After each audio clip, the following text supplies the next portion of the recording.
Hi guys, welcome back to Sean Info TV. Nigeria's fight against insurgency has reached a critical turning point. Recently, the Minister of Defense, General Christopher Musa, issued a stern, uncompromising warning to Sheik Gumi and anyone acting as a mouthpiece for bandits and terrorists.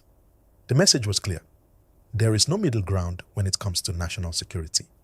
But what does this mean for the rule of law and the fight for the soul of the North? To break this down, we're diving into a high-stakes segment from Arise News' morning show. Watch as the sharp-witted Rufai Oseni and the seasoned Dr. Ruben Ebati provide a masterclass in political analysis. They pull no punches, dissecting the minister's rhetoric and the dangerous fine line between mediation and sympathy. You don't want to miss their thought-provoking take on whether this warning will finally silence the apologists or spark a deeper controversy. Stay tuned for the full breakdown and the viral reaction from Rufai Oseni. Let's get into it. General Christopher Musa, retired, has warned Sheik Gumi and others sympathetic to terrorists and bandits to stop their subversive endeavor, saying, and I quote, "A friend of a thief is a thief."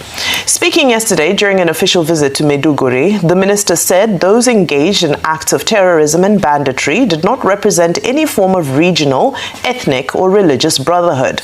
The warning came as the Nigerian army said it had taken a significant step towards strengthening its manpower development and national security framework with the construction of a new training depot at Amasiri, Eda, located within Afikpo and Eda local government areas of Ebonyi State.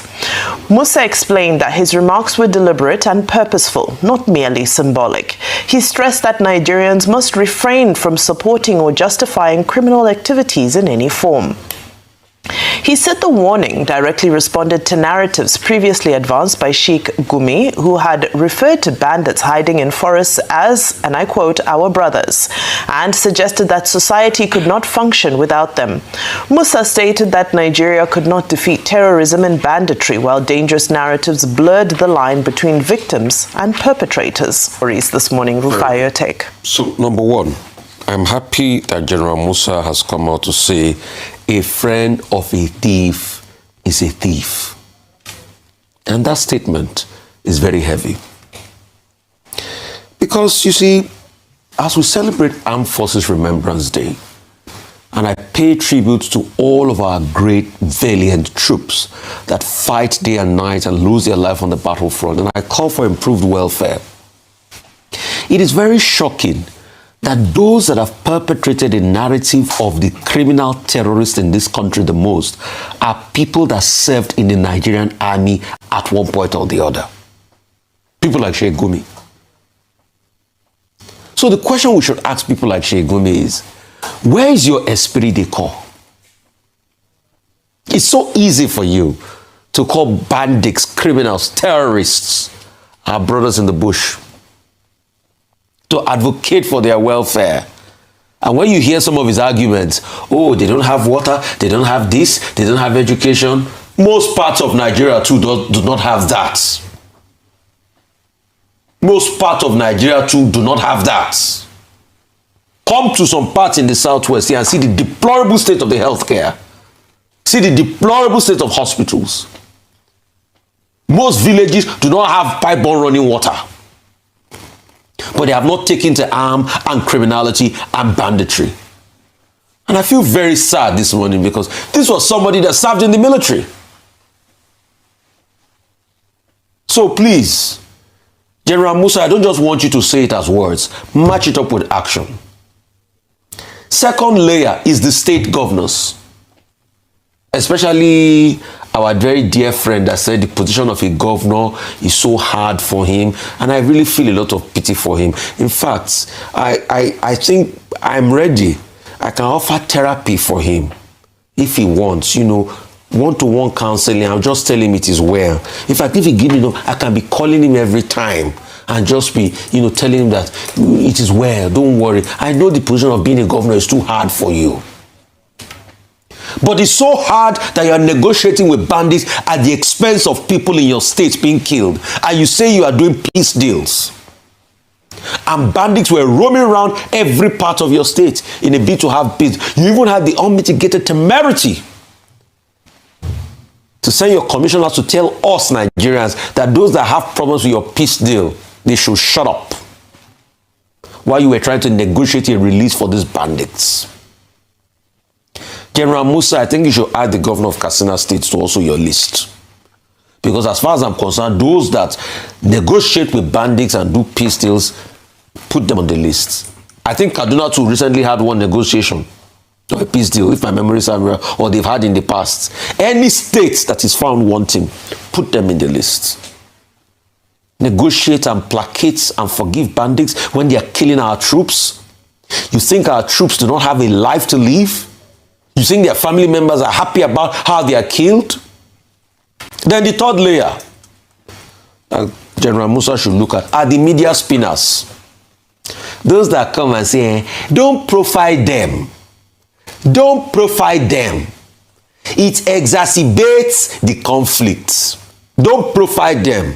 Don't do profile. Don't mention anything.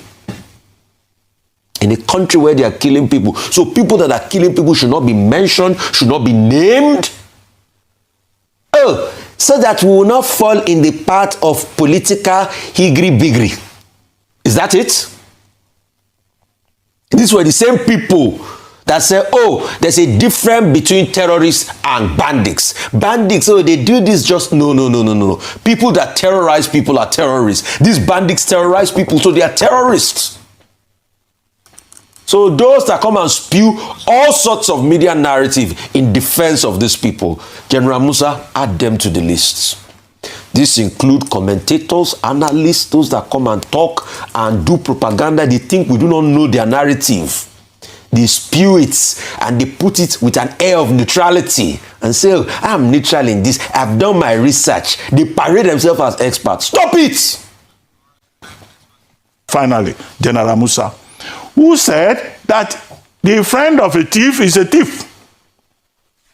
It is called, the technical word for it is aiding and abetting. Section 7 of the Criminal Code of Nigeria is also, a similar provision is also in the Penal Code, which frowns on aiding and abetting, conspiracy, counseling of criminals, and omission. Omission means that if you know that somebody has committed a crime and then you refuse to report, then of course you are just as guilty as the criminal of the same offense. And aiding and abetting, going about saying bandits and terrorists are our brothers, and we need to protect them. They are not my brothers. So I know the ones who are my brothers. You can't just come and say bandits are your brothers and you have to look out for them. Or saying, oh, kidnapping children is not a very serious crime.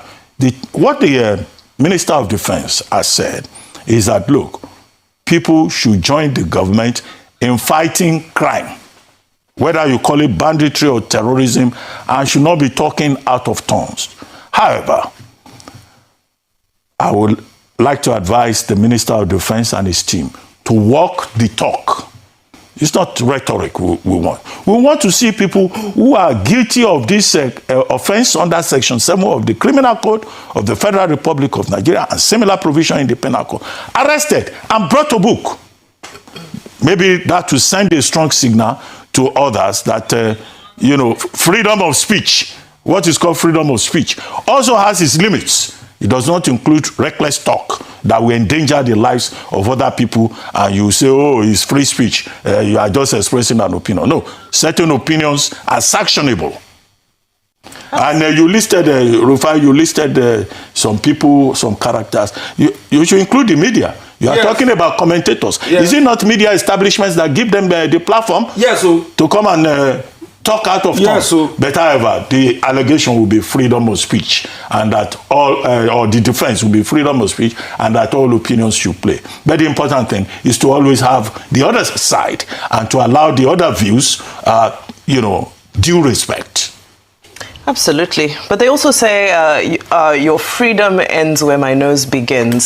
So, there's nothing that is ultimate. There are limits and restrictions within everything. Let me continue on the topic of the Minister of Defense and these statements that he has made. I picked out some things that really stood out to me. The first was that specific reference to "they are our brothers," which we have heard, of course, time and time again from various players in the space.